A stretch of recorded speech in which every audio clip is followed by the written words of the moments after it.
Yo, what is good, my anime people? What is good, yo? Alright, let's just get straight into it. If you didn't cry, you're a monster, okay? Okay. Um, this week's episode, I literally scrolled through a lot of places and did not see this, so I apologize, it's late. And I feel like because I watched it late, it hit me even harder, because the boy been chilling, enjoying his day, thinking that he has everything done, and then I get on just to check to see if I was right or wrong, and I was wrong. This show, man, I was not expecting it to punch me right in the face with some of the most awesome, like saving of a family member and pushing and never stopping until you get some successful outcome. Just greatness, right? And it all gets taken away within seconds.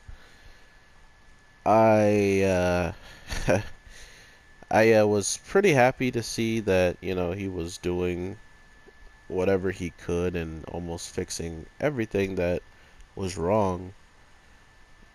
But at the same time, seeing how much was against him at every turn of the way and at every second pretty much that we were watching, it didn't seem like he was going to come out victorious out of this for some reason. And yet they just kept pushing the narrative like, "Oh no, he's good. He's good. Yeah, he's going to be fine. It's everything's okay." And then boom, we get this crazy explanation of just what will probably happen, and not only what would happen, but he got a good understanding of his mom, I think, out of all of this. And not only that, he learns that whatever he has been doing for just this moment, just for his mother, just because of what's happened, he's gone into the past so many different times just to try to figure out a way to help and all of that. And then come to find out that yes, you did it. You created a successful path where your mom has everything perfect going for her, and nothing bad is going to probably happen for a good amount of time. But then you find out that that's not a place you can live in. It's so messed up and congested of your changes and your constant meddling that even that world itself that won't allow you to exist.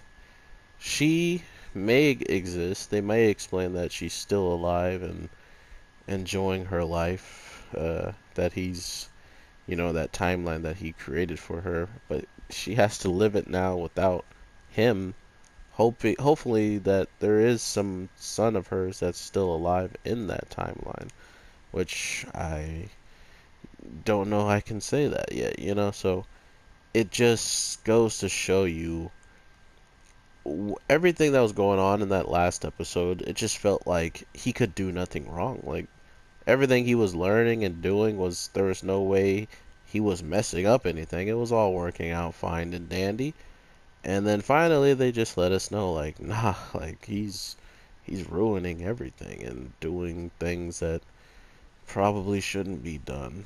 Um, so seeing that he starts to fade away, he gets to talk to his dad and see that he is possibly alive in this timeline or wherever his dad may have meddled around for so long and ended up in this place. Who knows what the heck his dad's gonna drop on us when we just see a version of Infinity War with Thanos snapping everybody out and he just straight up disappearing, man. Like so rough, but at the same time it all makes sense. Like I'm not very surprised that there was a very bad outcome for what they were doing, what they were pushing for, or what he was pushing for. He was doing it by himself. There was no one else to blame but him, and pretty much his dad for giving him the knowledge of where this item's gonna be at, you know. So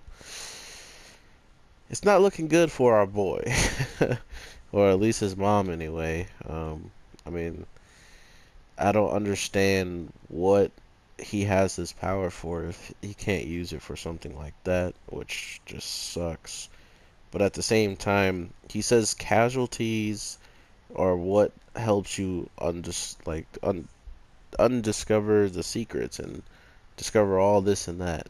And it makes sense, right? Because what happens right after his mother has all this happen to him? He starts finding all these secrets about these two people that are working together secretly and pretty much playing both roles of not only messing with his mom and her mindset of how she sees this guy, but then at the same time, this girl who's an interviewer or a journalist, and she's telling our boy like, "Oh yeah, you know, I'm gonna definitely be the one on your side this whole way through." Blah blah blah blah blah, and it's pretty much probably the same thing the guy was saying, you know. So they played a very clever game, but at the same time, I'm just glad that it got foiled in one timeline at least, you know, because supposedly this isn't going to happen in his timeline. Something completely different is going to happen now, and that's another thing coming from what he's done. Uh, he literally altered the way his own timeline's going to play out. So if he's lucky, everything that he knows won't get utterly destroyed more than it already was. Which, man, like, just thinking about how they're trying to push along this show is it's pretty dark and straight to the point. I feel there's not a lot of shows doing stuff like that, and I can see why. There's got to be a very good explanation, and I hope a very great ending to this series as a whole, because this startup is absolutely phenomenal. This is like episode 6 or 5, and like I'm already attached to these characters, and I'm learning that I may just have to let one go, even though we have a device where we can save her, and then we can't live in that timeline. Like, my God, can we win? Can we win? um, but overall, man, I think that this is definitely gonna be one of my top like WTF shows when it comes down to the ending, or at least more of these plot twists overall. I don't think a lot of shows have given me a plot twist like this that made me actually tear up just thinking about the outcome that they're trying to push along. Like, just seeing him starting to fade away and then hearing his mother say all these things that she read in the journal about the parallel worlds and not being on the right path or something along those lines and being transferred back. Um, which kind of gave me hope that she's gonna have a son in that timeline. It's just not going to be him. That's why she said, "You're not my son." You know, like you're not the one son. Oh no, yeah. That I for some reason thought that she was a stepmom because she's like, your father still cared about your mother, you know. And I'm guessing she was talking about the mother that is actually in his timeline that he's going back to. I'm not very sure, but I'm guessing they're going to explain it all quite soon. Man, this episode is fire. I'm still pretty blown back. Definitely watching this stuff at night makes it twice as hard to want to sleep afterwards. Like, oh yeah, let's just take a good sleep and wake up on that note. Like, my God, man. RIP if it does happen that way.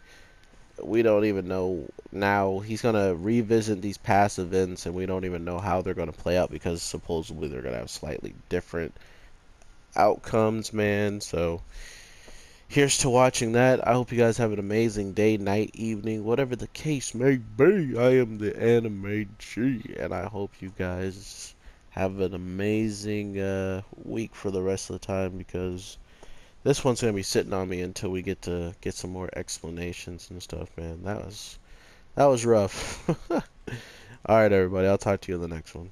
Peace.